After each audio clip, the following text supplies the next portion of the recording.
Mafia को भी समाप्त किया और मच्छर को भी समाप्त किया। ये मच्छर बीमारी लाता था, माफिया बेरोजगारी लाता था। किस प्रकार का माहौल बनाया था, कोई पर्व और त्योहार आता था, दंगे शुरू हो जाते थे। क्या 2027 के विधानसभा चुनाव से पहले यूपी की राजनीति फिर उसी मोड़ पर लौट रही है जहां मुद्दा विकास, जाति या गठबंधन नहीं बल्कि माफिया राज बनाम कानून का राज बनने वाला है। पिछले कुछ दिनों से मुख्यमंत्री योगी आदित्यनाथ के भाषणों को ध्यान से देखें तो एक बात साफ दिखाई देती है कि बीजेपी एक बार फिर कानून व्यवस्था को लेकर एक्शन मोड में है और विरोधियों को घेर रही है। मऊ से लेकर कुशीनगर और लखनऊ तक मुख्यमंत्री योगी आदित्यनाथ लगातार अपने भाषणों में पुराने दौर की कानून व्यवस्था का जिक्र कर रहे हैं। मऊ में उन्होंने 2005 के दंगों और उस समय की स्थिति को याद दिलाया। उन्होंने कहा कि एक समय ऐसा था जब अपराधी और बाहुबली प्रदेश की पहचान बन गए थे, लेकिन आज हालात बदल चुके हैं। योगी ने दावा किया कि अब कोई माफिया खुलेआम हथियार लहराकर लोगों को धमका नहीं सकता और न ही कानून को चुनौती दे सकता है। दरअसल जानकारों का मानना है कि कानून व्यवस्था सिर्फ एक प्रशासनिक मुद्दा नहीं बल्कि बीजेपी की सबसे बड़ी राजनीतिक ताकत भी रही है। 2017 के विधानसभा चुनाव में बीजेपी ने अपराध, दंगों और कथित माफिया राज को बड़ा चुनावी मुद्दा बनाया था। उस समय जनता के बीच ये संदेश गया कि प्रदेश में कानून का राज स्थापित करने के लिए मजबूत नेतृत्व की जरूरत है। नतीजा ये हुआ कि बीजेपी को ऐतिहासिक बहुमत मिला और योगी आदित्यनाथ मुख्यमंत्री बने। 2022 के चुनाव में भी यही मुद्दा अलग रूप में दिखाई दिया। बुलडोजर कार्रवाई, माफियाओं की संपत्तियों पर कार्रवाई और अपराधियों के खिलाफ सख्त रवैया बीजेपी के चुनावी अभियान का प्रमुख हिस्सा बना।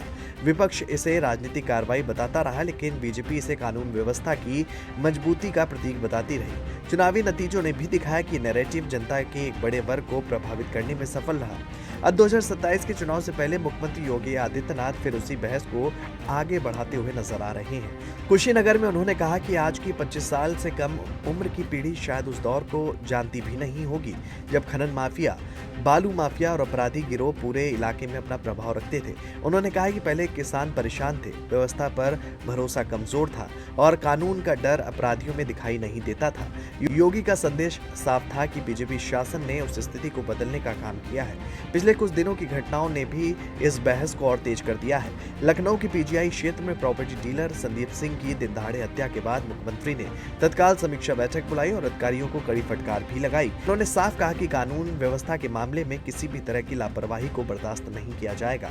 गाजियाबाद के चर्चित सूर्य हत्याकांड का जिक्र करते हुए भी उन्होंने अपराधियों को सख्त संदेश दिया और कहा कि सरकार की पूरी हमदर्दी सिर्फ शरीफ और कानून का पालन करने वाले नागरिकों के साथ है। जरूरी बात यहाँ ये है कि योगी का ये रुख सिर्फ यूपी तक सीमित नहीं रहा। पश्चिम बंगाल चुनाव के दौरान भी उन्होंने कानून व्यवस्था को लेकर बड़ा मुद्दा बनाते हुए कहा था कि अगर वहां बीजेपी की सरकार बनती है तो माफिया और गुंडे सड़क पर झाड़ू लगाते हुए नजर आएंगे। यानी कानून व्यवस्था का मुद्दा योगी की राजनीति की पहचान बन चुका है। अब सबसे बड़ा सवाल यही है कि क्या 2027 का चुनाव फिर माफिया राज बनाम कानून का राज की बहस पर केंद्रित होगा। फिलहाल मुख्यमंत्री योगी आदित्यनाथ के लगातार आ रहे बयान और उनकी सख्त प्रशासनिक शैली यही संदेश दे रही है कि बीजेपी इस मुद्दे को 2027 की चुनावी लड़ाई के केंद्र में रखने की पूरी तैयारी कर चुकी है।